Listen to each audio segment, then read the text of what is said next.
Ya, halo. Iya, Bang. Ah, Ya, oke, Bang.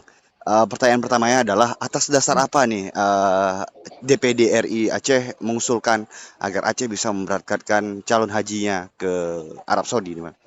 dasarnya ya seperti yang saya sampaikan di rilis saya, di berita yang tersebar itu, yaitu Undang-Undang Pemerintah Aceh Nomor 11 Tahun 2006, Pasal 16 Ayat 2 huruf E tentang urusan wajib pemerintah Aceh lainnya untuk pelaksanaan keistimewaan. Di situ ada 5, termasuk masalah syariat Islam, masalah pendidikan, kemudian yang terakhir disebutkan penyelenggaraan dan pengelolaan haji sesuai dengan perundang-undangan. Hmm, Jadi kalau pemahaman awam saya dan kemudian juga saya perkuat dengan konsultasi saya dengan pakar hukum, ya itu memang Aceh diberikan kewenangan dalam hal ini untuk menyelenggarakan dan mengelola haji. Dan ini sebenarnya bukan satu terobosan ataupun ide baru ataupun lebih-lebih mencari sensasi. Tidak, saya hanya mengingatkan Aceh saja, mengingatkan pemerintah Aceh, mengingatkan masyarakat Aceh, mengingatkan legislatif Aceh bahwasannya ini kita punya peluang. hmm. Itu saja. Oke, Nah, Bang. Dengan undang-undang dan keistimewaan Aceh dari yang Abang sebutkan barusan, berarti secara khusus sebenarnya Aceh bisa memberangkatkan sendiri jamaahnya tanpa harus menunggu nah, restu dari Kemenag RI. Nah, itu semua kan harus ada dasar hukum. Dia kan pasal tersebut, ini saya ngomong hukum tapi saya bukan para hukum, tapi semoga nggak salah. Tapi nanti bisa diperkuat dengan keterangan-keterangan pakar hukum. Pasal tersebut itu butuh biasanya pasal-pasal yang tidak ada yang memang seperti itu butuh peraturan pelaksana. Peraturan pelaksana itu, undang-undang itu untuk melaksanakan satu-satu pasal itu umumnya membutuhkan peraturan pelaksananya, baik itu berbentuk peraturan pemerintah PP ataupun yang lainnya, termasuk juga perda, kalau di Aceh namanya kanun. Hmm, Nah, saya momentumnya juga, yang pertama momentum tidak bisa berangkat haji tahun ini, dan itu sudah menjadi keputusan Menteri Agama, walaupun sekarang masih debatable dengan DPR karena memutuskan sendiri tanpa konsultasi DPR. Yang kedua momentumnya adalah kebetulan juga di Aceh sekarang ini sedang dibahas rancangan kanun ataupun raperda tentang haji dan umrah. Bagi saya melihat ini adalah kesempatan untuk kemudian mempertajam pasal tersebut. oke, Bang Fadil sendiri bersama dengan anggota DPD dan bersama dengan anggota DPD RI lain asal Aceh yang sekarang di Kedoya, ada Ya, desakan apa nih, Bang, untuk pemerintah pusat agar mengizinkan ini, Bang?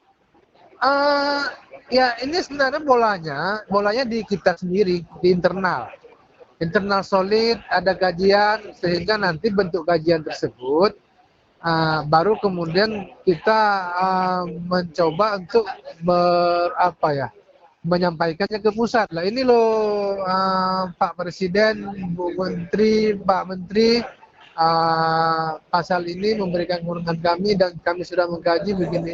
Saya rasa prosesnya seperti itu. Tapi Artinya nggak mungkin serta merta datang Pak Menteri ini ada pasal ini tolong, nggak juga. ya, ya. Uh, Oke, dengan begitu berarti DPD RI sendiri kan sekarang ini masih menunggu kanun pembahasan dari nggak DPRA begitu, nggak Bang?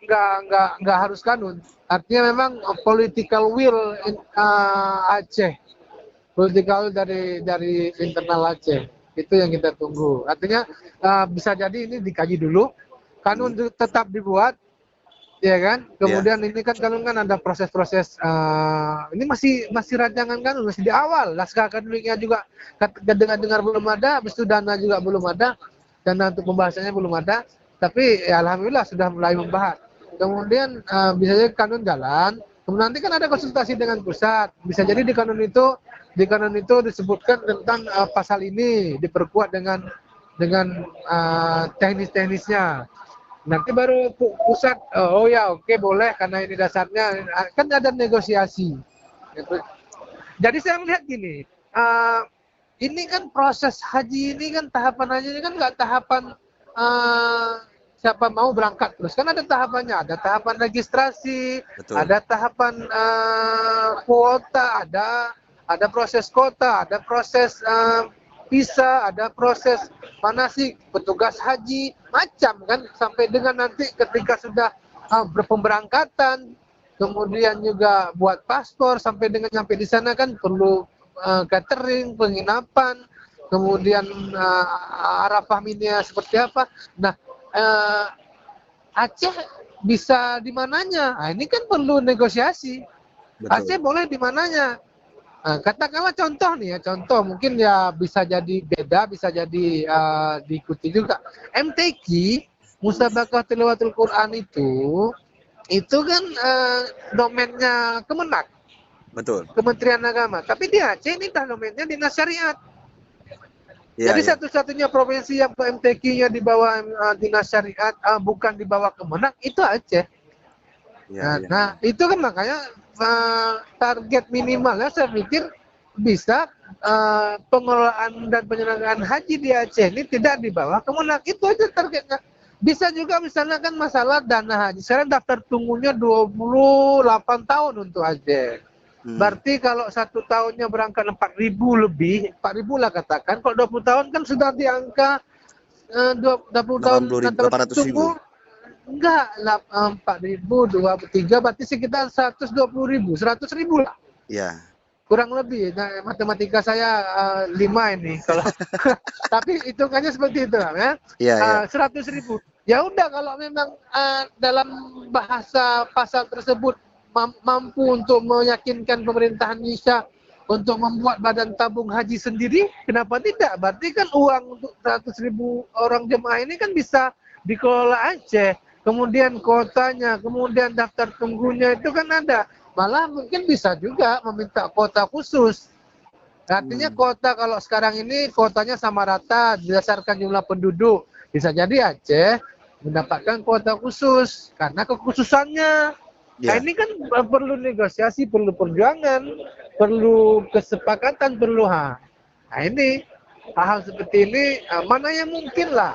Tapi tentu harus berjuang, nggak kemudian dengan pasal tersebut udah langsung praktek besok ini udah yang nggak jadi nggak bisa ikut Menteri Agama ini kita udah kumpul ayo besok saya mau nego sama Saudi Airlines besok saya mau karena kita nggak seperti itulah. Iya, iya, iya. Semuanya berdasarkan payung-payung hukum yang ada karena Aceh tetap dalam kerangka negara kesatuan Republik Indonesia. Betul. Bang, Abang Itu sendiri melihat Abang pesimis tidak jika memang enggak. kan sudah dibahas Hah? dan semua tahapan yang tadi kita ceritakan bahwa sudah selesai, mungkinkah jamaah haji Aceh akan berangkat? Bisa. Saya nanya hal yang sama ini ke pakar hukum saya. Maksudnya ke guru saya lah, guru dalam masalah hukum.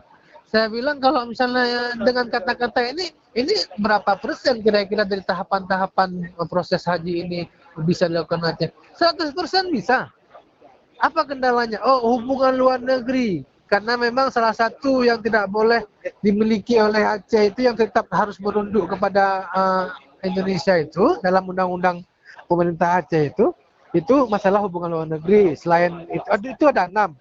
Pertahanan, keamanan, fisikal, keagama, kemudian juga hubungan luar negeri.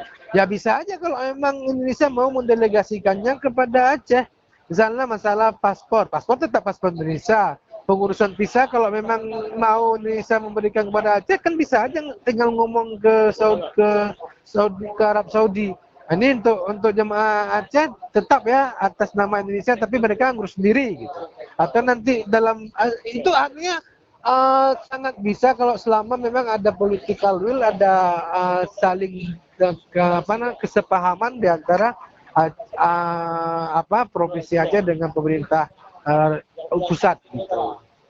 Oke, untuk yang terakhir, harapan Abang sendiri untuk para mungkin anggota legislatif Aceh ataupun eksekutif Aceh untuk Ya, soal saya haji ini bagaimana, Bang? harapannya tidak hanya kepada eksekutif dan legislatif, kepada semua di internal Aceh, semua masyarakat, semua elemen, semua guru-guru kami yang pakar-pakar, kemudian juga tentu para ulama, untuk tetap optimis, untuk tetap berpikir positif bahwasanya ini adalah chance, ini adalah kesempatan, ini adalah fursa samina, kesempatan emas untuk Aceh dalam apa namanya mewujudkan haji mandiri ini.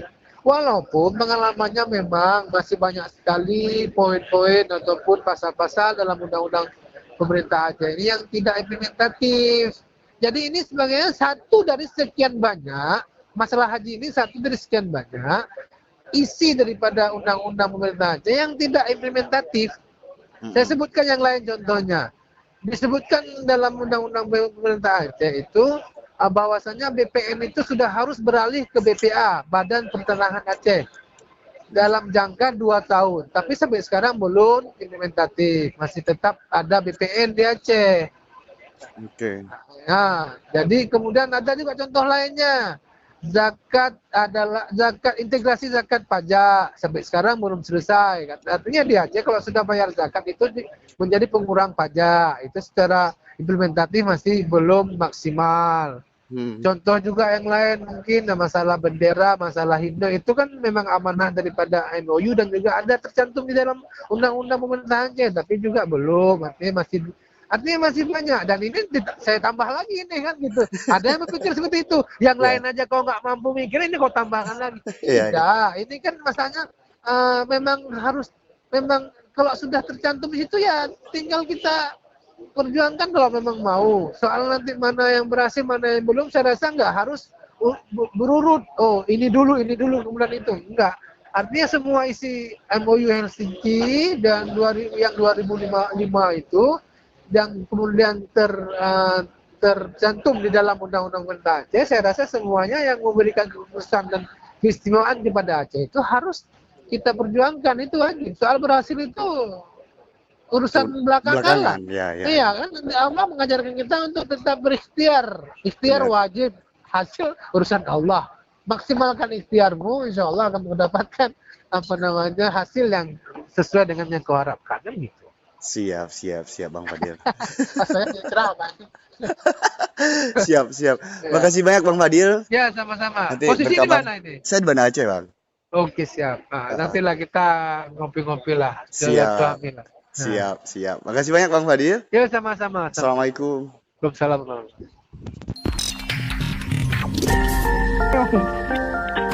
Mas Osi, halo. Iya, halo. Udah kedengeran? Iya, bagus. Oke, siap. Gimana Pak?